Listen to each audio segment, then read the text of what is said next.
Rotten Tomatoes can be a vital resource for many cinephiles, but as useful as the site's tomato meter can be, it isn't exactly perfect. Over the years, many genuinely fantastic films have been hit by terrible Rotten Tomato scores. Here are a few of the very best. It isn't hard to see why Underworld wasn't a huge hit with critics. It's a shamelessly pulpy ode to vampires, werewolves, and billowing black leather. Characters have names like Craven and Celine, dual-wield all their weapons, and regularly say stuff like this.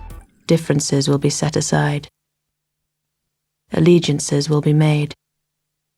And soon, I will become the hunted.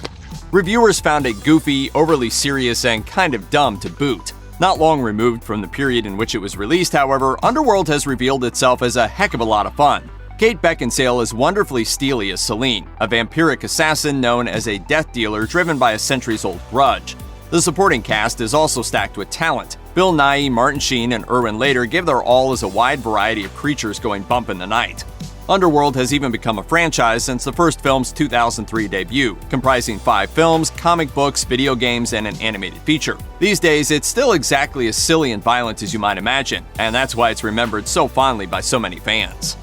2000's Pitch Black is an impressive piece of sci-fi horror that gave the world Richard B. Riddick, one of Vin Diesel's first major roles. It did quite well on a relatively low budget of $23 million, earning a $53 million gross and a solid fan base to go with it. Diesel is a particular highlight to the film. As Riddick, a notorious criminal with sci-fi supervision, he plays a charismatic anti-hero whose fighting skills are matched only by his ironclad determination. Pitch Black turned a profit, Diesel wowed audiences, and thus a sequel was ensured, 2004's The Chronicles of Riddick. Chronicles' budget grew by leaps and bounds, ultimately landing at $105 million, a far cry from Pitch Black's modest spending. But this turned out to be a grave mistake. Critics savaged the film as a limp disappointment, being all the more lackluster following Pitch Black's surprising success. In the end, Chronicles brought in just $115 million at the box office. How then did the series garner a third installment in 2013's Riddick, a direct-to-DVD animated feature, and a couple of video game tie-ins? In short, it's because Chronicles is wildly misunderstood. Unlike Pitch Black, the focus here is entirely on Riddick, who explores a setting that leans far more towards science fiction than horror. It's sweeping, strange, and an enormous amount of fun once you take it on its own merits. Plus, it was on this set that Vin Diesel taught Judi Dench how to play Dungeons & Dragons, and that just straight up rules. Godzilla King of the Monsters' dismal critical reception isn't much of a mystery, since it's not exactly a film that's much interested in conventional storytelling. If you want to care about characters with nuanced struggles and conflicting choices, this isn't the movie for you. If, on the other hand, you want to see Godzilla, Mothra, Rodan, King Ghidorah, and about 300 other classic kaiju duke it out across the planet, then you've come to the right place. This is the big-budget Godzilla movie you've always wanted to see, and it's got all the wanton destruction you could ever hope for. There are plenty of strong actors working to keep that shaky plot together. Ken Watanabe, Millie Bobby Brown, and Bradley Whitford are all here, doing their best with a threadbare plot. But be honest, you've come to Godzilla for Godzilla, not Godzilla's human pals, and King of the Monsters more than delivers on that front. It's hard to believe that Hocus Pocus got trashed so badly by critics, considering how beloved it has become in the years since its release. Part of that is the nostalgia factor, of course. A lot of people who champion Hocus Pocus today probably watched it as kids and have fond memories of it as a result. To many, Hocus Pocus is more of a stroll down memory lane than an opportunity for serious film criticism. But Hocus Pocus fever isn't all nostalgia. It's a genuinely delightful movie and a great showcase for its trio of powerhouse actresses. Honestly, the main reason the movie did so poorly among critics is probably bad timing. Hocus Pocus was released in July 1993, which is just about the worst time of year to release a movie like this. A family-friendly flick with a great cast and gentle thrills could have cleaned up around Halloween, but instead it had to compete with Jurassic Park. Hocus Pocus just didn't stand a chance. Once upon a time, the best you could hope for from a video game adaptation was this. Be proud! Go Goomba! Join the Goombas! Luckily, Hollywood has finally figured out the key to a successful adaptation, embracing the immersive worlds that games create. Warcraft is almost a great example of that. It might not have the most interesting characters or the best script, but it successfully brings the world of Azeroth to life with impressive visuals and sweeping cinematography. Critics, however, were less than impressed. Warcraft brought in esteemed director Duncan Jones to run the show, and his talent and appreciation of the source material shows, almost to a fault. Most of the shortcomings of this film come from its allegiance to the Warcraft games, and the movie makes the assumption that the viewer is already pretty familiar with Azeroth and its background. If you're in the know, you're going to find a ton to enjoy here. If you don't, well, then you might just agree with the critics. Still, for those already devoted to the world of Warcraft, it's a fine movie that's full to the brim with love for the original games. Tokyo Drift is the ugly duckling of the Fast and the Furious franchise. It's caught somewhere between the series' grounded beginnings and the total insanity that has powered more recent entries. What is unquestionable, however, is how downright entertaining it is and how it opened the franchise up to international audiences who ensured the success of later movies. Tokyo Drift is quite the departure from the first two films. There's neither a Paul Walker nor a Vin Diesel in sight, and the American muscle car scene is left behind in favor of the neon-drenched glitz of Tokyo. Tokyo Drift has some of the coolest driving sequences in the entire franchise, however, and marks a distinct shift towards a more self-aware tone. Ultimately, that change was for the best, and it has allowed the Fast and Furious franchise to become about something more than the relatively niche world of underground street racing. There is also a wonderful simplicity to Tokyo Drift. It's cool, it's fast, and it's not too hung up on plot. It aims to impress, and it does. Phoebe Cates is too often remembered as the eye candy of Fast Times at Ridgemont High. This is a real shame, however, since she's a pretty fantastic actress with some serious range, and there's no better demonstration of her comedic chops than Drop Dead Fred, an oft-forgotten 1991 comedy. Sure, the reviews are terrible, but that's only because critics walked in with the wrong expectations. In Drop Dead Fred, Cates plays Elizabeth, a woman dealing with a life in which everything has gone wrong. After her marriage falls apart, she moves back in with her mother, where she is reunited with her imaginary childhood friend, Drop Dead Fred, played by the phenomenal Rick Mayall. Fred sets out to try to fix Elizabeth's relationships and obviously makes things even worse. Ugh, what does that taste like? Drop Dead Fred is an extremely dark comedy which threw audiences for a loop when it was released. The studio was reportedly unhappy with how dark it turned out and tried to unload it after production wrapped. But it's also a biting and surprisingly heartfelt story of adulthood gone wrong. As TriStar head Mike Medavoy put it at the time, it's a children's movie on drugs, and that's what fans love about it. It's tough to match Legend's pedigree. This is a Ridley Scott-directed dark fantasy starring a fresh-faced Tom Cruise as the Robin Hood-esque Jack and Tim Curry, decked out in devilish makeup as the Lord of Darkness. Legend might be eclipsed by such contemporaries as Labyrinth and The Dark Crystal, but it's still a remarkably well-made film with some serious darkness at its heart. Legend is unquestionably beautiful to watch, too, absolutely brimming with elegantly realized worlds, costumes, and creatures.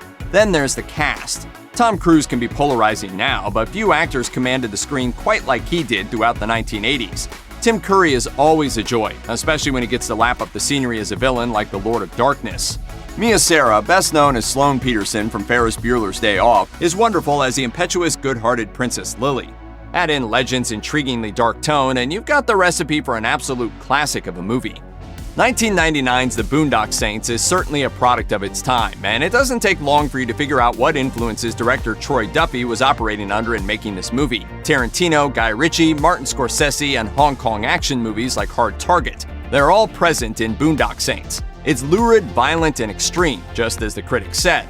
But its action scenes are genuinely innovative, and for all its blood and gore, it's a whole lot more fun than it's given credit for. The Boondock Saints follows the brothers Connor and Murphy McManus, who, after getting into a bar fight, target a bunch of mobsters. They're soon caught up in a series of violent gunfights, culminating in an assault on the heart of the Russian mob. It's basically a less self-aware John Wick. What really makes Boondock Saints work, though, is its impressive cast. Willem Dafoe, Sean Patrick Flannery, Norman Reedus, and Billy Connolly all featured here at their absolute best. So sure, it's an indulgent, violent fantasy, but that doesn't mean it's bad.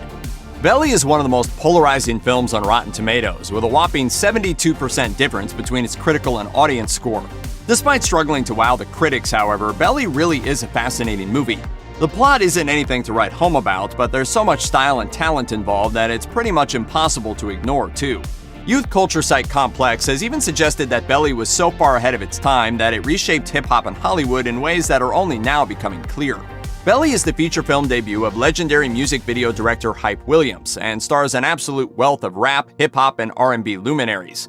It's a story about two men, played by Nas and DMX, who try to free themselves from their lives of crime after escaping from the rundown Queens neighborhood of their youth. Belly is a deeply felt odyssey of music, compromise, and life at the bottom. Sure, it's a little messy, but the sheer talent, verve, and vision of the film radiates from every frame. Many critics saw Belly's atmospheric approach as Hype Williams' history and music videos dragging him down. Modern viewers know better. That sleek, style-forward approach is what makes Belly such an unforgettable watch. There aren't many big dumb action movies better than the much-maligned Bad Boys 2. It's Michael Bay at his Michael Bayest, and if you're not down with that, you'll hate it. But if that kind of sounds like your thing, then it'll be a dream come true. For this movie, Will Smith and Martin Lawrence come out in full force from the first scene to the last. And sure, Rotten Tomatoes critics' consensus calls Bad Boys 2 2.5 hours of explosions and witless banter. But that's kind of the point, isn't it? There's a plot in there, of course. Smith and Lawrence return to play detectives Mike Lowry and Marcus Burnett, who are tasked with investigating Miami's ecstasy trade. They soon uncover a massive gang war for control of the city's drug shipments, and their personal relationship is put at stake when Lowry starts crushing on Burnett's sister. But all of this is just an excuse for bigger and better explosions, and that's 100% fine, too. Not every movie has to be The Godfather. Teen horror doesn't tend to hit home with critics. It's a genre that prioritizes pretty faces and high body counts over skillful execution, often employing questionable logic to get its stars to their bloody ends. Some of them deserve better than the teen slasher label they are assigned, however, and chief among them is the critically derided Final Destination. The first film in a 5-film series, Final Destination has a killer premise. Once death has chosen you, there's no escape. A high school student named Alex boards a plane with several classmates, then foresees the plane exploding, killing everyone on board. After several people exit the plane, including Alex, his premonition comes true. Soon, all those that got off the plane start dying in a series of elaborate ways, and the survivors determine that they did not cheat death, they only delayed it. Final Destination features some truly creative death sequences, making good on its attention-grabbing premise. It's definitely not art house horror, but it's impossible to watch it and not be entertained. For a few years, the Saw franchise ran like clockwork. You could expect a new film every year, each complete with a range of intricately designed traps and fiendish plot twists. The series definitely went downhill after the first 2 movies, but they continued to entertain even as the quality degraded. Let the game begin.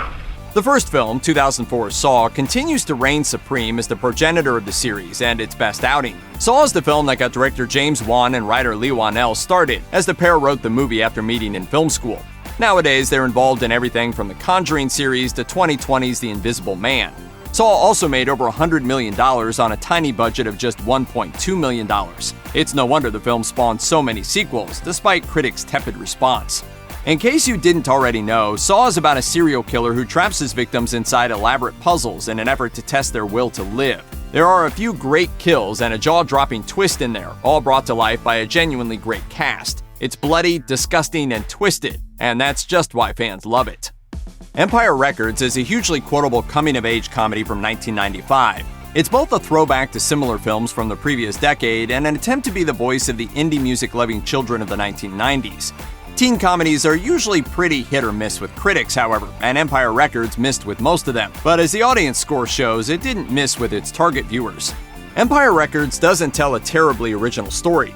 A group of quirky weirdos who work in a record store have to do everything they can to stop a takeover from a major chain. They're all plucky underdogs, they learn about each other, they posture over who has the best music taste. You know, the usual. It's also exactly what you'd expect in the best possible sense, and it's pulled off thanks to a truly spectacular cast. The story goes that Michael Nathanson, president of Regency Pictures, greenlit this film the day before he heard the pitch for Clueless. He turned that movie down as he already had a teen movie in Empire Records. Clueless became a massive hit and Empire Records bombed, but in the end, Nathanson ended up having created an era-defining cult classic. It isn't hard to figure out why Ravenous didn't have a great critical reception. After all, there is a ton going on within this seriously bizarre film. Is it a western, a horror movie, a satire? It has elements of everything, and films that attempt that sort of genre collage frequently get a bad rap from critics. But if you accept Ravenous for the whacked-out horror it is, it's hard not to fall in love with its oddball mixture of history, murder, and pitch-black comedy. Guy Pearce leads the cast as Second Lieutenant John Boyd, an American soldier fighting in the Mexican-American War. The myth of the Wendigo is blended with the story of the Donner Party, set off by a particularly twisted interpretation of Manifest Destiny. It's also totally bonkers, but that's the point. Ravenous is an overload of American myth-making. Sure, there's a whole lot of gruesome gore in there, but Ravenous does nothing without reason, and as a result easily stands out as one of the strangest and most satisfying horror movies of the 1990s. Fallen is a movie that deftly combines psychological horror with a police procedural plot, and manages to pull off a genuinely wonderful ending to boot. And boy, were the critics unimpressed. The premise of Fallen seems simple. The police catch a serial killer, then have to deal with a copycat. Things start to go sideways when demonic imagery starts to appear, suggesting that there is a lot more going on with the original killer than what the police initially thought. The movie is anchored by an awesome cast, including Denzel Washington, John Goodman, and Donald Sutherland. It's a testament to their skill that they pull Fallen's story off, which combines street-level action with forces of literally biblical proportions. Fallen might have seemed flat to critics, but revisited today, it comes off as unique, self-assured, and just the tiniest bit weird. Not an easy combination, but Fallen pulls it off with a plum. Check out one of our newest videos right here. Plus, even more Looper videos about your favorite movies are coming soon. Subscribe to our YouTube channel and hit the bell so you don't miss a single one.